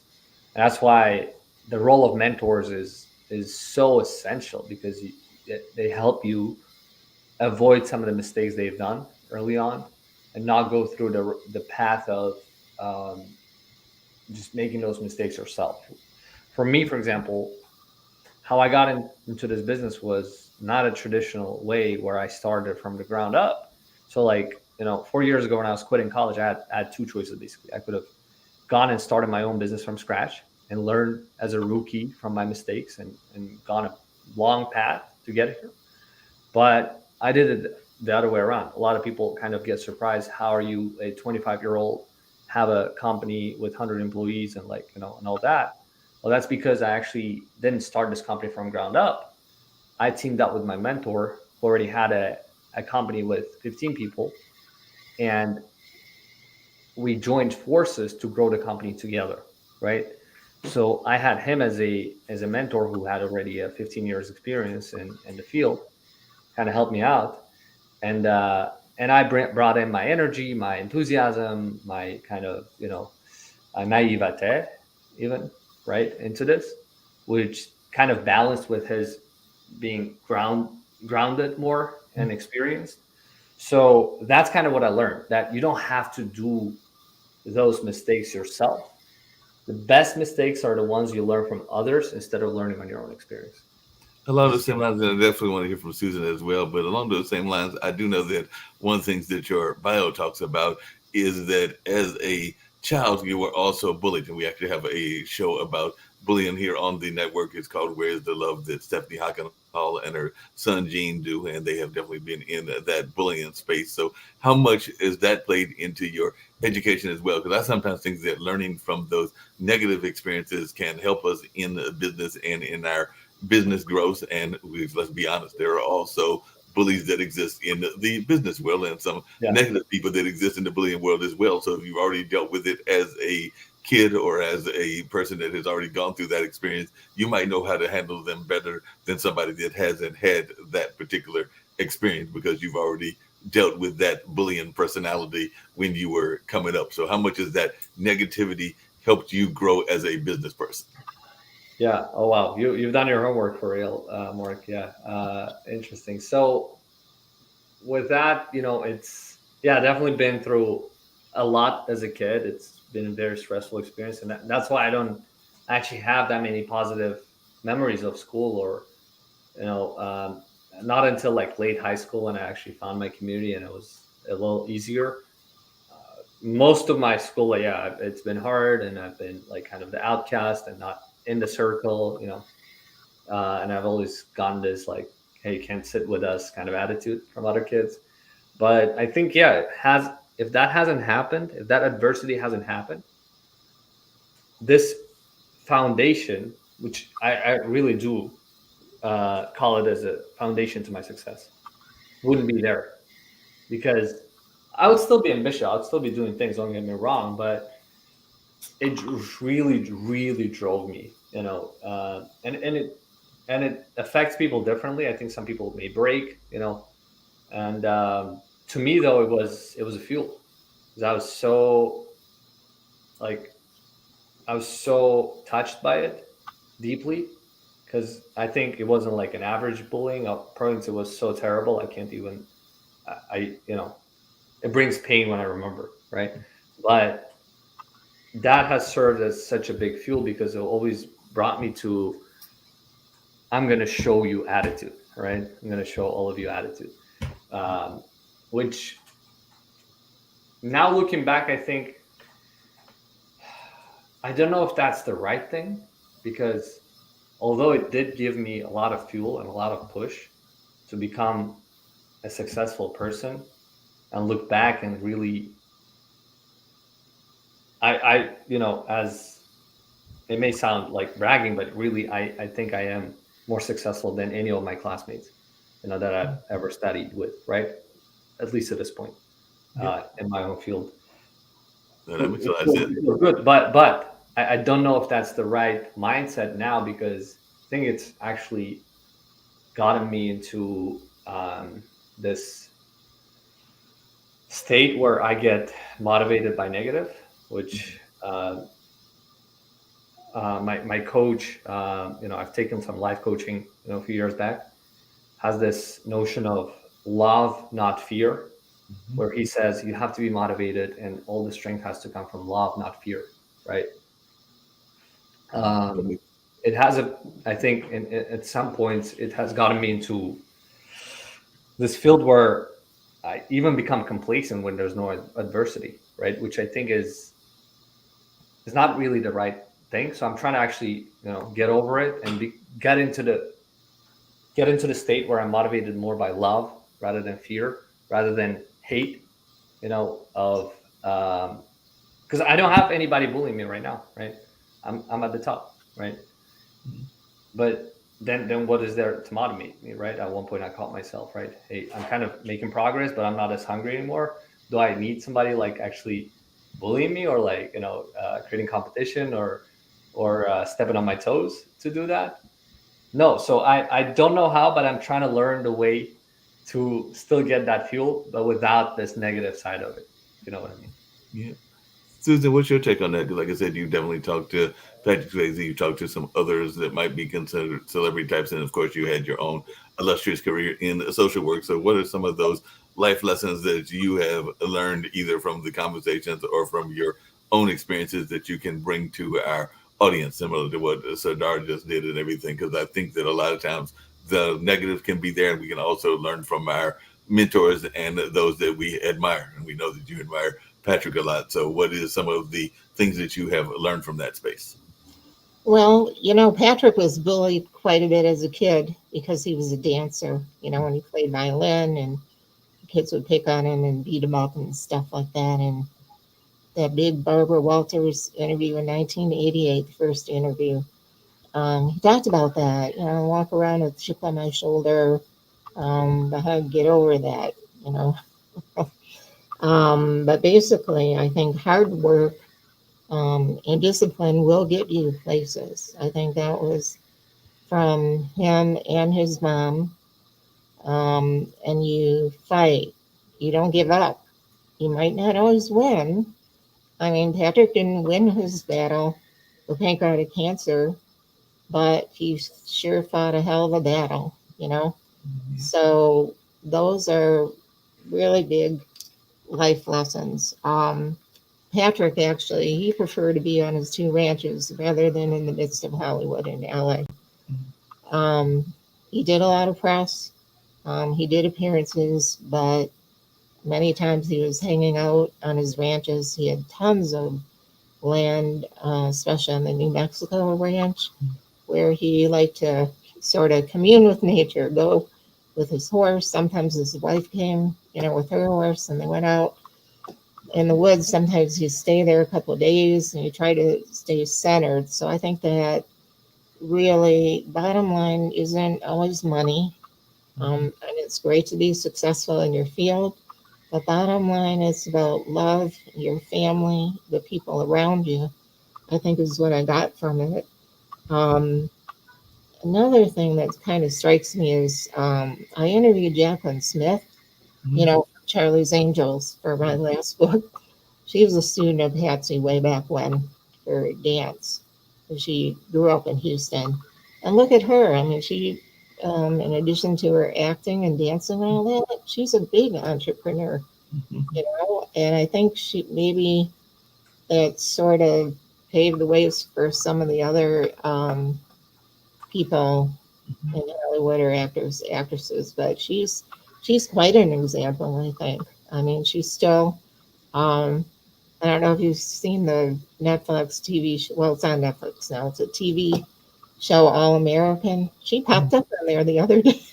I don't know if either one of you have seen that, but it's a Black Lives Matter show, and she pops up. Well, she's pretty amazing too, but she was, student of Patsy, Patrick's mother, and also sort of did a little bit of mentoring to Patrick. Of very big support to him. She's a little bit older, but I come back to the bottom line. The hard work pays off. You're not going to get anywhere in this world. I don't care what you do without it. And the discipline. When people say, "Oh, it's so much work to write a book," yes, it is, but it's also very. It can be very tedious, but it's also very rewarding. So, Yeah, no doubt about that. This is actually from both of you and everything. One of the things that I sometimes get frustrated by, and I am guilty of it as well, and I'll admit those things that I am guilty of, is sometimes you can get caught up in other people's dreams, meaning that you are wanting to be supportive of your friends and acquaintances and some of the projects that they are working on, and you don't always necessarily put your own dreams and ambitions on the front burner. So, to both of you, how do you avoid that? Because I know that whether it is in a family environment or a business environment, a lot of times people will tell you how they idea is the greatest thing since the invention of bread, and therefore you need to jump on their bandwagon. And sometimes you don't always think about your own bandwagon and all in that space. So I'm seeing Sadar shaking his head, so I'll go to him first because he's probably dealt with that sometimes where people are willing to have you jump on whatever their bandwagon is, and sometimes it puts your train on the backtrack and all of that. And I think that that is a mistake in entrepreneurship. And I know that I've been guilty of that. And it sounds like from what I'm seeing you shake your head that you might have gone down that path a couple of times as well. So just how do you avoid that? How do we avoid that? Like when people are like so they kind of shout their opinion to Right. you. They're Yeah. saying, right? Um, I think it. Yeah, I think like, it just acts as signs of narcissism a lot of times where they're so like so dominant in that. And I actually started noticing, I think as I mature more, that there's a lot more people in my life that popped up here and there. Not everybody, but like popped up here and there that actually are so assertive of their opinions when they don't unsolicited advice. Basically, they pretty much give that unsolicited advice. I just learned how to smile and nod, just like what I did right now, and say, yeah, sure, and not even argue with that. And but very much limit my next interaction with them. Right? It's very important because I used to not notice those kind of people. Some that are even in my closer inner circle that I start limiting now. So that's what I'm doing right now. I just look at those people and just say, hey, sure. I don't argue with them. I don't fight with them. I don't waste my energy on that. Just say yes, sure, absolutely, and then I just don't follow their advice if I don't think it's right. But I let them go, and I very much distance myself from those people.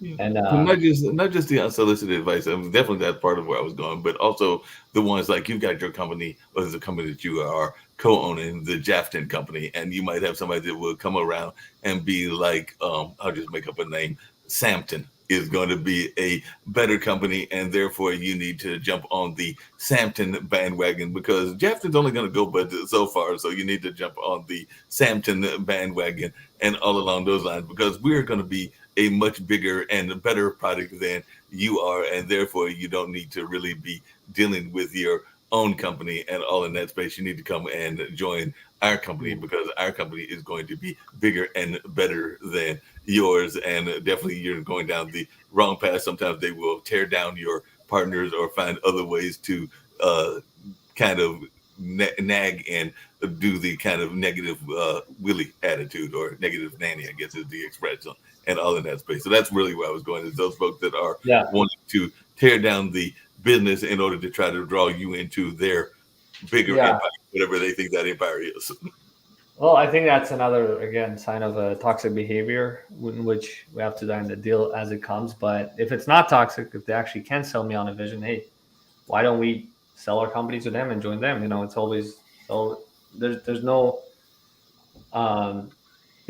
there's always a offer if it's good enough. There's always a way to accept that, right?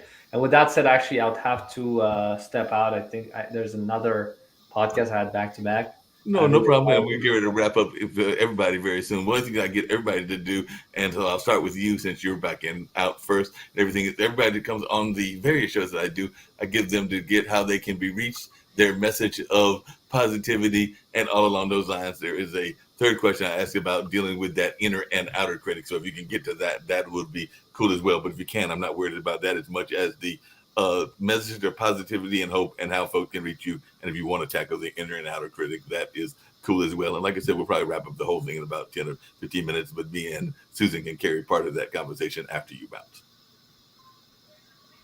So, Sardar, if you can tell folks how you can be reached and the message about yeah, sure, absolutely. Yeah, you can reach me at sardor at akhmedovs.co, my last name, and then the letter S at the end, .co, or on my Instagram, my last name, akhmedov.co.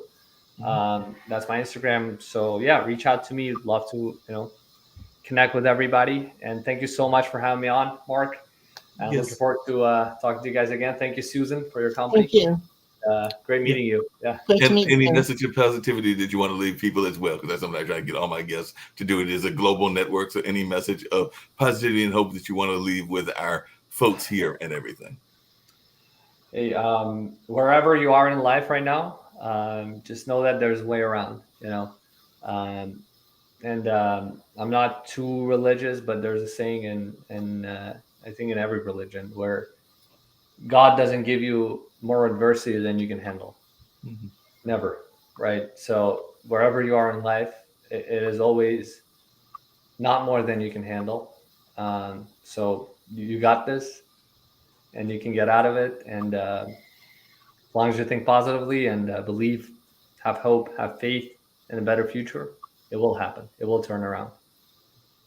Yeah, it sounds like a great message. Definitely going to let you Thank you. bounce. I hope that you'll make a return trip. I love having guests come back, whether it's on this or our new show or a number of the other shows on Pod TV. So hopefully you can make a return trip and we can further delve into some of the story. But I was glad to have you on this conversation and look forward to you coming back at another time and have success on the other podcast. Because I'm not one of those folks that is going to be concerned about people being on various podcasts because it's all about getting the message out, whether it's on our podcast or Absolutely. others. Absolutely. Thank you so much. Yeah. Take No care. problem. Take Take it easy. care. Bye. Bye. Hey, Susan, and like I said, we're going about another 10, 15 minutes, and then I've got to wrap up, and I know you've got other stuff going on as Mhm. well. But one thing that I was curious about, and I was kind of alluding to it with Sardar, is this notion of the inner critic and the outer critic. I'm sure that when you first decided to write this book, and you've definitely been in the social work field, some of your own family members were probably going like, you can't write a book. You've never written a book a day in your life and everything. And I know that there were probably even times that you had your own arguments with yourself because I know that I have literally talked myself out of jobs that I probably was qualified for. And I will, because it's not unpublic knowledge. I've talked about it in this show and other shows as well. I am still, unfortunately or fortunately, in that single lane. And I know that there have been young ladies and now middle aged ladies that I have talked myself out of even approaching them because of having that whole conversation. And by the time you talk yourself into it, then they've already gone on to the next gentleman or gone into the next part of their life and everything. So, how have you dealt with both the inner and the outer critics? And I'm sure, like I said, there have been people in your family circle that have told you reasons that you shouldn't do it, whether it was your own direct family, whether that's husband, kids, or whatever, and even parents, and all along those lines. And I'm sure there were folks that you times that you've had that conversation in our head. We all have that conversation in our head where we can defeat ourselves. So, how have you dealt with both of those? Oh, well, that's a great question. Yes, I can be a very big inner critic in my head. Mhm. So, fortunately, um, I learned how to deal with that. Usually, the critical parent inside your head, and you learn how to navigate that. Um, family and stuff, they've been mostly really supportive. Although I did have somebody say, "Okay, that's it. Don't write any more books. You never make any money on them. That's it." I said, "No, I'm not quitting because that's my passion." The other thing that has happened is people have ideas what I should put in my book, Mhm. what they want, not what I want. So sometimes it's a very delicate line to cross because these are people who um, either I've, you know, interviewed or become friends with. Um, I don't want to offend them, but yet these are my books. I don't want to write about certain topics. I don't want to write about gossip, you know, expose this and that. No, that's not why I write my books. So there's a way to do it and a way to do it. Yeah. I've been fortunate to have a lot of outer support for my books, and I know who's in my circle. If I can't get out of my inner critic, then I go to somebody I know in my outer circle who's going to be supportive for a minute. Yeah, that makes a lot So of sense and everything. I can definitely see that. And all you mentioned the books, and I know sure that a lot of the books are Dirty Dancing, Patrick Swayze, motivated, and all in that way. Is there another book or book idea that you've got that is either another star of that particular movie? Because I do know there was the female lead, and then there was a number of other characters that were in that movie? Or are you thinking about some other celebrities that you have an admiration for that you are hoping to write about, or what is on Susan's bucket list, wish list for books that she wants to write? Well, I'm actually on my fifth book right now, writing it, and um, it's a different kind of book about Patrick. Okay. I'm collecting stories and memories and people who work with him, grew up with him, in their words, and sort of tying it together with some of the interviews he did and quotes and stuff. So, there's a lot of challenges in doing something like that, because the big celebrities are like, well, who else is in the book? Who's your publisher? Well, I'm working on getting an agent. I never tried to get an agent before to get a traditional publisher, but now it's seeming to the book is really seeming to come along. After that book, which this is not going to come out for a couple of years, probably maybe a year and a half, 2 years. After that, I think it was just switching gears totally. And now I don't have any connections to any other celebrity, so I'd want to have to Patrick. No, And that makes his a lot of sense. But family. Huh? I said that makes a lot of sense. I was actually just thinking about another super fan that I knew and all in that space, but they were a super fan of Michael Jackson, and I can go ahead Oh, and say their name and everything. But it was a young woman, and I think she's still active. Matter of fact, I know she's still active on Instagram and other places by the name of Gadget Trish. I think it's Gadget Trish or Gadget Tish. It's one of those two mhm.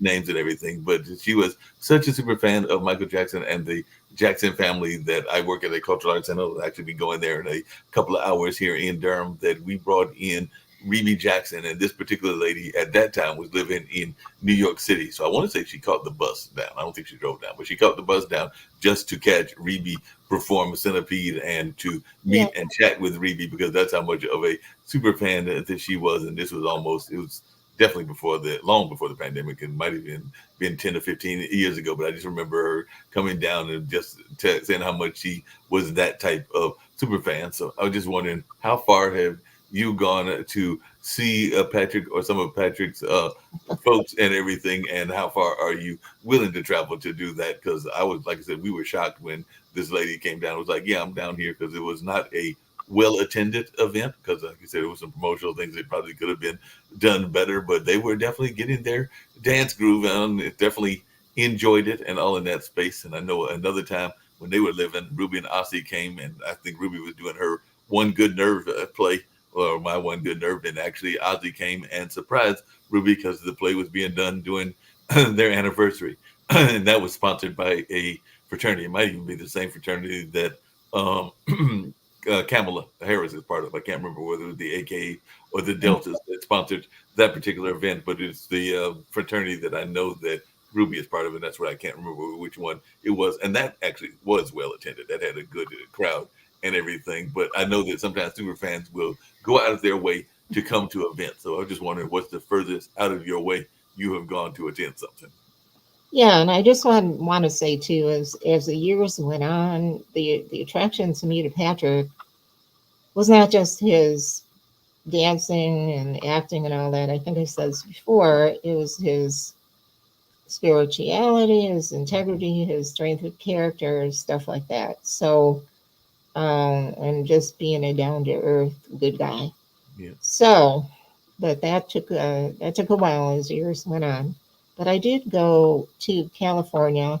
Mm. Although you see, when my dad was still living, he lived in California, so Right. just sort of perfect because I stopped, in the LA area, stayed there first, and I went to see Patrick Starr in the Hollywood Walk of Fame like three times. Okay, twice was after he had passed. I left flowers, and it was sort of, uh, a way to deal with him passing. And also, I visited the Wax Museum, which I hate wax museums, Mhm. but they have a really good statue of him. It's pretty cool.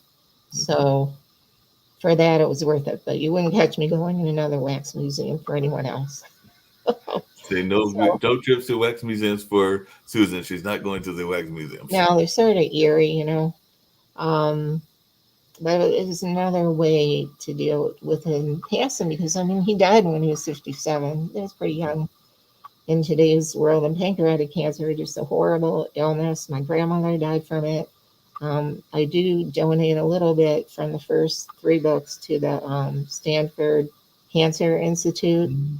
They have a special fund set up in honor or memory of Patrick to do pancreatic cancer treatment research. So um, I don't know. I was trying to think where else. I mean, I went to Nashville and Houston, but that's not all that far from Detroit, you know.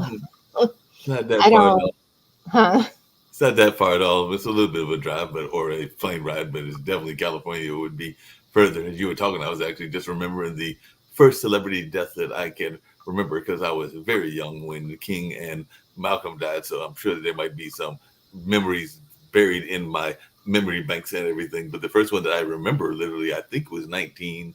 It was in the late 70s or the early 80s. I got to remember when Elvis passed, but it was when Elvis passed because my grandmother was living. That's why I'm thinking it might have been 79 or 80 and all in that space. But when he passed, well, I was going with my grandma down to Disney World down there in Florida and everything. And I remember us going on the rides, and grandma was not going to go on certain rides because they looked a little bit dangerous. And at that time, she was probably close to the age that I am now. She might have been a little bit older, but she was like, I'm not jumping on that ride. Y'all can't pay me enough to get on that ride and everything. And I remember when we came back to the hotel, turning on the TV, and that's when we learned of Elvis's having passed after having enjoyed all that time in Disney and all along those lines because it was literally all over the TV news at that particular time. So I think that might have been the first celebrity death that I remember because literally you turn on the TV and Walter Cronkite or whoever was the anchor at that time was sharing the story and they were still trying to figure out whether it was intentional or accidental or what was going on before the full story came out around Elvis's death. But I do remember that and everything. So I think that might have been the first celebrity one that I can recall. Hmm. And I'm big into like crystals and stuff. And this is Patrick's crystal, okay? Okay. His sister-in-law sent it to me. I had sent him some crystals, me and everyone else, right? When he got diagnosed and stuff, and she wanted to send them back, and I said, "You don't have to send them back. You know, that's not why I sent them." So she ended up sending me this one, which is fairly big, and a smaller one, which I thought was pretty cool. Definitely. We were doing the show. It's actually one with Rick Rosner that used to be a Jimmy Kimmel writer, and it is two folks that are debating back and forth on the left and the right of politics, while Lance, who is the artist, is painting Jimmy, who is the Jimmy Kimmel writer, and he's semi-nude, which is why they call it Naked at Night and all in that space. But I, during that show, in the recordings, which will air later, admitted that I sometimes have a crush on some of the TV crime actresses. So they're playing actresses, folks like Emily Proctor and Shalita Grant and Vanessa Ferletto and all along those lines. So I definitely admitted it on that particular show. So I don't think it is unhidden knowledge. So I was just wondering, did you have a crush on Patrick? And if you had the crush and you had carried through on it, what would you and Patrick's life been like if you Oh had had no, your fantasy and all in that space? So did you have the crush on him when you were a schoolgirl, or is it a crush that ever left, or was it more about the acting? no, no, no. Patrick and I are same age. Okay, we were born a couple months apart. So the first time I heard of Patrick Swayze was when he was in North and South. So I'm Okay. already old by then. And but it didn't really resonate with me, to be honest. I probably shouldn't say that. I didn't watch the whole thing through. I don't know if you saw it, the miniseries. It was like in '85. Mm-hmm. Dirty Dancing was '87. So I never. Yeah, I mean, he was very attractive physically, but he's also very attractive emotionally. He married young, um, and was married until he died to the same woman. So you know, there was no unreality that I Right. was dealing with and what I was going to do, but I wanted to support him and be part of his support system, especially near the end. I was one of the ones who moderated the official fan club's website. We had a place where people could, what do you call it, write in and I had to Oh, monitor some of the comments and stuff. And like a memorial page, because I know there were some of those during the pandemic and everything. So like a memorial page where they could write their yeah, but I mean, comments it and was before he passed, and they were writing in suggestions what he should do for treatment and this, right. that, and the other. And but once in a while, you got an odd, weird comment. But so I don't know if I answered your question, but No, you did it to some degree he's and everything, but definitely I was just thinking about that whole nature, and that is actually a rarity in Hollywood. So I'm sure that that might even be a book in and of itself, because we've well, always time here about how there are so many non-successful weddings, and even some of the successful weddings that have ended after long histories. Because I know a lot of people were very much aware of Quincy Jones, and I think it's Peggy Lipton that was one of those TV oh, actors as well, and they were married for several years, but just I think recently got divorced. But then there are folks like Denzel, and I think his wife are still together, and some others that are in that space of having long marriages, but that doesn't seem to be the norm in Hollywood. yeah, So that could be a book in and of itself. The successful marriage between Patrick and I think you said her name was Lisa. yeah, and just because they're married so long, not just them, but anybody in general, Hollywood or non-Hollywood, doesn't mean there were a lot of rough times and it was all, you know, I don't know what the words are. Pretty. He wasn't always milk and honey. Sometimes they had their rough patches as well. Oh yeah, that's all I can say about that. Yeah, that makes sense, and we all have those rough patches, including those that were, like you said, some of those that have been married for a long time. I want to say that whichever one passed first, Ruby and Ossie were married for a very long time, and then one passed shortly after the other passed. So I think they're both gone now. But like I said, we were just glad when he came and literally surprised his wife, because that show was going on at the center at that time. She was doing, I think, a 3 or 4 day run, and he literally just kind of kept us to our silence. So we learned about it after the fact, and then he surprised her by literally popping up and presented her roses, and they guess they Oh, went off to everything. But it was something because he was a busy actor, just like she was a busy actress. So I don't think she was expecting him to pop into Durham, North Carolina while she was doing a one woman play during their anniversary. But it was definitely a very touching moment that I definitely have great memories of. that's sweet. Yeah. I will say also that, I have a lot of friends still from the fan club or people who knew Patrick or friends with Patrick. I have a writer, producer, director out in Austria who's from New York, but he directed Patrick in his second to last movie. Came all the way from Austria here to the Detroit area. We had like a um, at the Jewish Film Festival. We showed Patrick's movie Jump, which most people haven't seen, but pre-Nazi stuff, based on a true story. Patrick won Best International Actor for that. So Joshua Sinclair came all the way from Austria for that. Turned out to be a keynote speaker at the Jewish Film Festival. He showed the festival. It was very well received. That was way back in 2010. But I have connections to a lot of people now, and I credit Patrick for a lot of that and feel very fortunate. I got people all over the place. Nobody's in Michigan, right? Sounds like it. Sounds like an amazing connection, and he's definitely helped you make some amazing connections that you are keeping even to this day and all along those lines. So, like I said, we're going to wrap up and all along those lines. I definitely hope that you come back again. Maybe we can share some more around the Oh, social that'd media be aspect as well fantastic. as Patrick Thank and some of you. the other things. But we touched on a lot of different things, and I thoroughly enjoyed the conversation. I hope you did as Thank you. well. But as I told the other gentlemen, Santar and everything, one of the things I always do on pretty much all my shows is give people a chance to tell how they can be reached and contacted, and also any message of positivity or hope that they want to share with our global audience. So I'll give you that same opportunity that I gave him. Then we'll go out with that same little robot thing that brought us in and everything. So definitely any Okay. messages that you would like to share in that space. I appreciate that. I have a website. It's like dirtydancing.com. Um, it has a lot of stuff about Patrick, of course, and Dirty Dancing and my 4 books.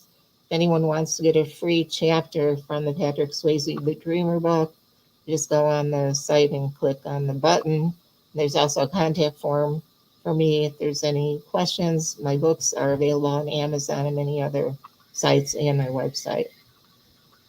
Before you So, get to the message of positivity and hope, I think that in the email that I got from you, that you did say that if somebody is watching now or if they're watching in the reruns, which will air during this week, but if somebody, and the first person, because we're not going to give it to everybody, but the first person to send a request via your website, click on contact and request the free book so they can get the free book. And this yes, is the first person to send a request. So, like I said, we're not giving it to all 1,000 or however many people eventually watch this show and everything. But the first person that does that and lets us know that you have watched on this day on July 31st, they can get a free copy. So we're not trying to yes, give. I'll let them choose which book they want. Probably out of the last three. The Okay. first one's it's okay, but um, yeah, that would be great. But like for anybody who goes on the website and you want to get a free chapter from that Patrick book, Patrick Swayze, The Dreamer, all you have to do is click. So that's available also. Thank you for reminding me of that. I forgot No about the problem. free I book. definitely remember that. It's Definitely been a want to make minute, sure. so Yeah. And now the message of positivity and hope. And then, like I said, we'll get out of here with this robot and let you okay. get back to the rest of your day there in Michigan. Well, I think that each of us can make a positive difference in the world. Patsy and Patrick certainly did. They were, Patrick was a superstar and his mom was pretty well known, but each of us can make a contribution to make the world a better place. Yeah, I definitely agree with you on that. And on that note, we're going to go out with the same robot that we got in on. And like I told Sandar, the same goes for you, Susan. I hope that you'll make a return trip, whether it's on this radio show with Mark Lee, whether it's on Pod TV, or whether it's on my other one on Wednesdays. That's the online dinner party, or one of our news shows, or some of the other things that we have on a regular basis. So I do hope that you will make a return trip in the not too distant future and all of that. And I hope you have a great Monday, and then hopefully we get into some cooler weather. I don't know that we're going to see that in August because we know August is just as bad as July when it comes to Mhm. dog days. But at least September is around the corner, and October is even around the corner as well. And we do know that historically September and October are at least a little on the cooler side. So hopefully Mhm. we can get ourselves through this hot weather and get into some cooler space. I know I, for one, am rooting for that, but hopefully you are as well. And we're getting Yeah. ready to get on out of here, and we'll catch you on the flip side. So definitely looking forward to seeing you back on another show in the not too distant future. Thank you, Mark. I really enjoyed this and I really appreciate that. No Have a problem at great, all. great rest of the day. You do the same. Okay. Bye bye.